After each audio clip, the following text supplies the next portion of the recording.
Isaac Newton, some greater understanding gleaned and in respect to historical time all-encompassing a mapped-out dividend awarded by God, he'd acquiesced while reminding that such should only in good time materialize. In youthful glee as though to discover that elusive star shining within an orbit underexplored yet by man that he might elucidate of contained knowledge gleaned a greater understanding still while deftly speaking of that matter of great interest taking hold of him. Showing how that the Jewish Messiah, who he was, who he is, and what he'd intended for mankind to behold and possess in what's been given to the believing world and for the world at large, was demonstrably eager to leave for his creation compelling items as truths to consider while so many persons heavily turn to anticipating like a time like none other his return to earth.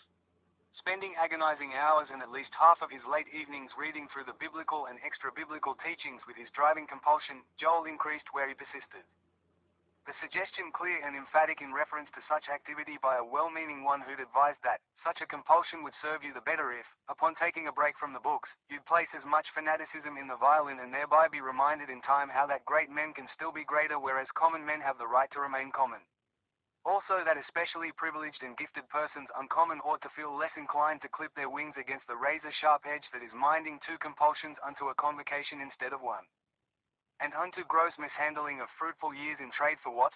Years of defiance instead of otherwise feeling truly entitled to enjoy the plying of craft as destiny maker.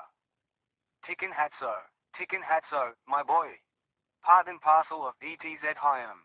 Ever reminded Rabbi P.A. who'd segue from Hebrew or Yiddish and continue on to translate into English in characteristic paraphrase form, don't make me dust off my Yiddish volumes, son.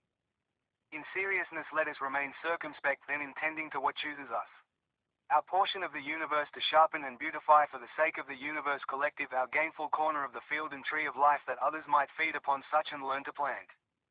His father hadn't in the least noticed that Joel had in place of the mantle switched the digital metronome for the digital clock by which he'd purposed to count down the hours whittled down to minutes that he might put off his imagining and to finally begin to delve headlong